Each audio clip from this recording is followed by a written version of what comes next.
Je pense que le cadrage c'est bon. Mais quelle idée j'ai eu de tourner alors qu'il fait 37 degrés dehors, mais je vous le demande. Il fait beaucoup trop chaud. Bonjour à toutes et à tous, j'espère que vous allez bien. Je vous retrouve aujourd'hui en pleine canicule. Il fait très chaud. Je suis en train de mourir intérieurement. Aujourd'hui, je reviens vers vous après les épreuves. Alors ça y est, les épreuves de bac sont passées. Oh, merci pour votre soutien, merci. Ah non mais...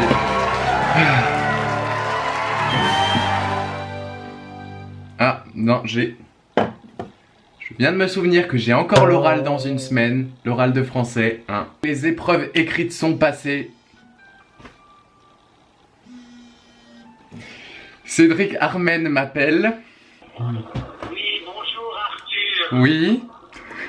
Comment allez-vous Arthur? Très bien, je suis un peu en train de tourner une vidéo comme je te l'ai dit en message. Oh bah mince alors, je tombe mal. Oh là là là là. C'est à peine pas fait exprès. Bah alors tu peux dire bonjour aux abonnés. Bonjour les abonnés de Arthur. Sinon ça va?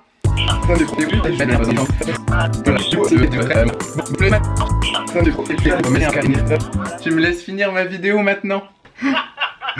Aujourd'hui je vous reviens donc pour vous présenter ma pile à lire de cet été.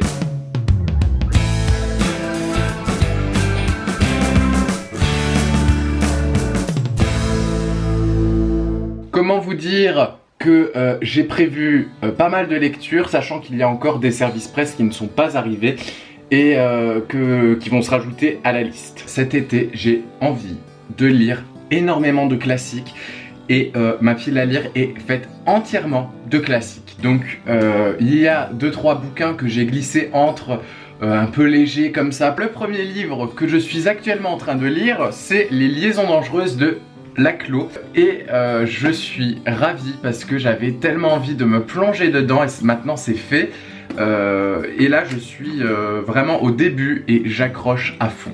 C'est un roman épistolaire, donc c'est que des lettres qui sont envoyées d'un personnage à l'autre et on va suivre ces personnages dont deux principaux, la marquise de Merteuil et le vicomte de Valmont. C'est une histoire passionnelle, c'est une histoire de vengeance, c'est une histoire de manipulation et on va suivre toute cette hiérarchie du XVIIIe siècle et ça part vraiment dans tous les sens. C'est addictif comme roman, j'ai vraiment commencé quelques lettres et on est direct à fond dedans. J'ai également prévu de lire de Marguerite Duras, donc une auteure que j'ai étudiée de nouveau pour le bac.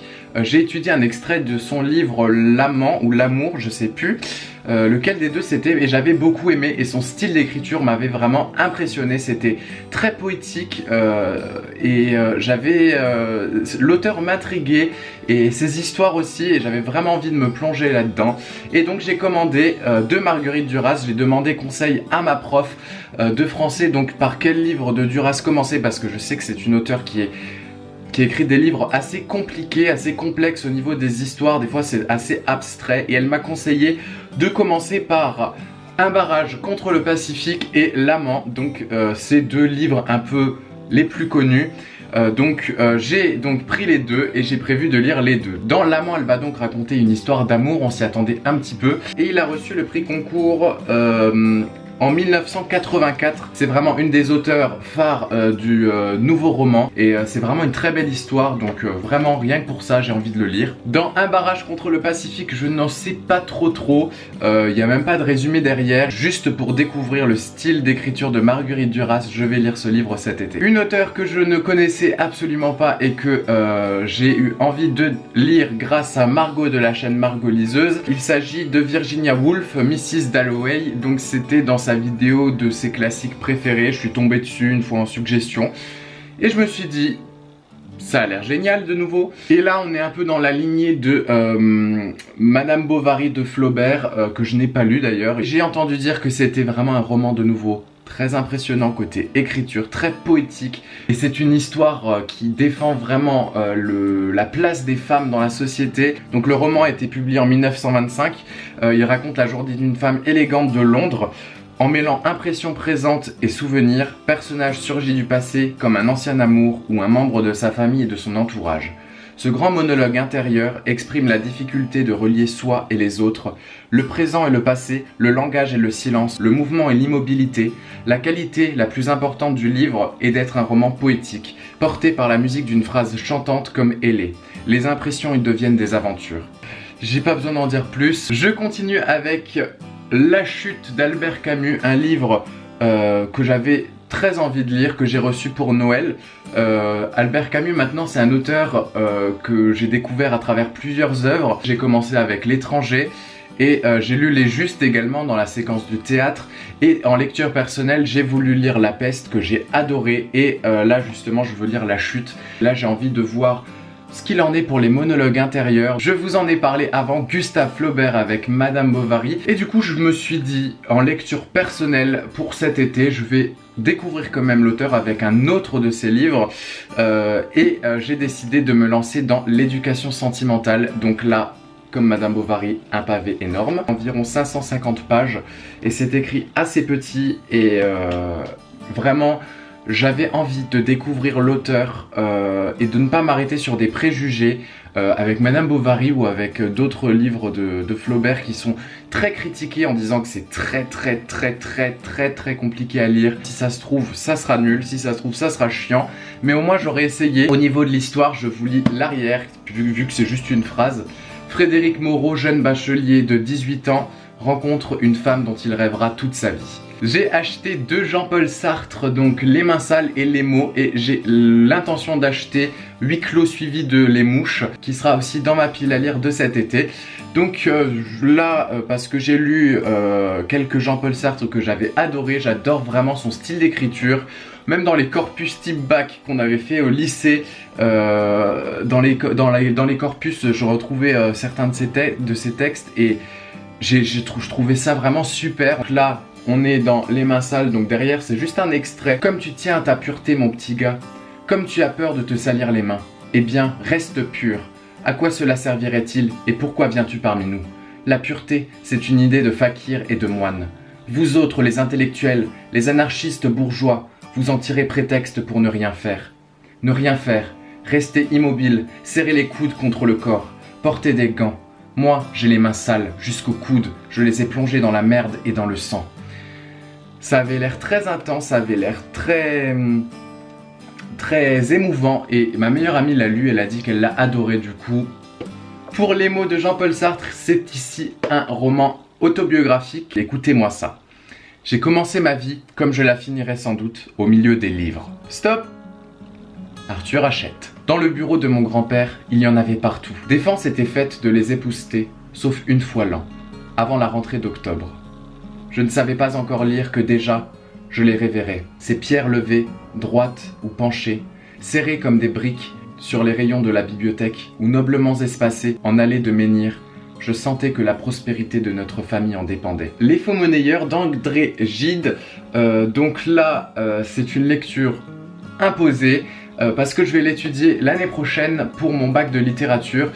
Et donc la prof nous a dit, lisez-le déjà pendant les vacances, comme ça vous avez un peu des bases à la rentrée quand on va commencer l'étude. Du coup là je ne sais absolument pas de quoi ça parle, c'est chez Folio Plus, il n'y a pas de résumé, on verra bien, je ne sais absolument pas, je me suis même pas renseigné. Ensuite j'ai trouvé ce livre dans la bibliothèque de ma grand-mère, il était tout abîmé et l'auteur il est très connu et j'avais jamais lu de cet auteur. Et du coup je me suis dit, il faut bien commencer quelque part, du coup je vais lire ce livre. Il s'agit de Ravage de René Barjavel, donc dites-moi ceux qui ont lu du Barjavel si ce livre est bien court pour débuter de l'auteur. Je ne sais absolument pas de quoi ça parle. Le joueur d'échecs de Stefan Zweig, donc là c'est juste pour l'auteur que je veux le lire. J'avais adoré Lettres d'une inconnue, ça fait partie de mes livres préférés que j'ai jamais lus au monde. On va se concentrer sur l'histoire du personnage, je sais que c'est très émouvant. Et il est extrêmement court, c'est une nouvelle il me semble. Ensuite il y a également un classique que je n'ai pas sur moi ici, je l'ai commandé hier à la Maison de la Presse. C'est une histoire très perturbante parce qu'il s'agit d'une histoire d'amour entre un homme de 40 ans je crois et une petite fille de la quinzaine il me semble. Donc voilà, ça parle de pédophilie et oui c'est très spécial, oui c'est très dérangeant. Mais c'est pour ça que je voulais le lire, c'est une histoire très originale, une histoire choquante, une histoire particulière mais très glauque, mais qui garde quand même une part de beauté. Il a l'air extrêmement ambigu. Mais voilà, j'ai vraiment hâte de le lire. Maintenant, je passe aux sélections un peu plus soft. Des routes sauvages de Guillaume Guéraud, que Trekkie, donc que Kevin de la chaîne Trekkie m'avait offert lors du salon du livre de Montreuil. Ça a l'air très glauque, ça a l'air très détaillé au niveau détails sanglants. Il est minuscule. Un jour de David Nichols aux éditions 10-18. Donc là ça parle de l'histoire de Emma et Dexter. Une histoire d'amitié, une histoire d'amour, on les suit chaque année à la même date, donc c'est le 15 juillet 1988, 89, 90, 91, et du coup chaque année on voit l'évolution de leur amitié, de leur histoire d'amour, on verra tout ça. C'est un pavé mais je sens que ça va passer vraiment très vite, ça a l'air d'être une lecture, un peu une lecture de plage qui passe très bien. Il y aura le dernier Amélie Nothomb qui sortira chez Albin Michel à la rentrée littéraire que je vais avoir en avant-première. Donc je vous en parlerai à la rentrée littéraire, il s'agit de Frappe-toi le cœur de Amélie Nothomb. Et je ne sais pas de quoi ça va parler et j'ai très hâte de pouvoir le découvrir. Chez Albin Michel, ils vont également m'envoyer le dernier Jean-Michel Guénassia. Donc là, c'est de l'influence de David Bowie sur les jeunes filles.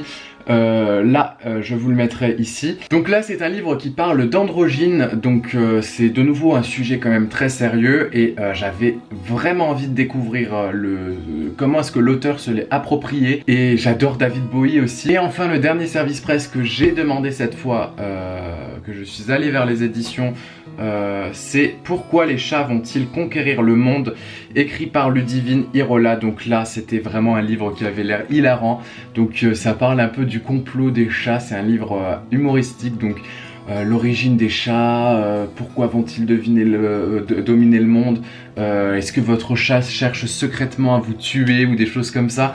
Et voilà, ça m'a fait bien rire et je me suis dit pour l'été ça sera juste parfait, donc je remercie vraiment les maisons d'édition. Voilà, c'est enfin la fin de cette sélection, donc je m'oblige absolument pas à tout lire, je m'oblige absolument pas à suivre un ordre précis. J'ai mis à peu près une liste de livres que j'avais envie de découvrir cet été. Si j'ai envie d'en lire que un sur toute la liste, c'est absolument pas grave pour moi, c'était juste pour vous présenter un peu les livres que j'avais envie de découvrir cet été. J'espère que cette présentation vous aura plu, je vous souhaite vraiment de très belles vacances, je vous souhaite également de survivre à cette chaleur. Et donc moi je vous laisse et je vous fais plein de bisous et je vous souhaite surtout de très bonnes lectures. Bye.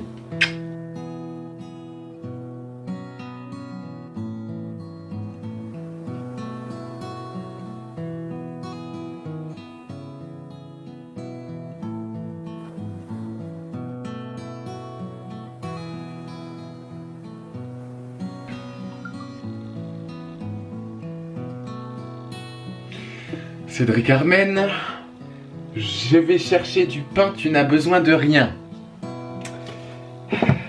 Apporte-moi 2 ou 3 éclairs. Pour les parfums, fais-toi plaisir. Bon, on attend ça, hein, Cédric, je t'attends.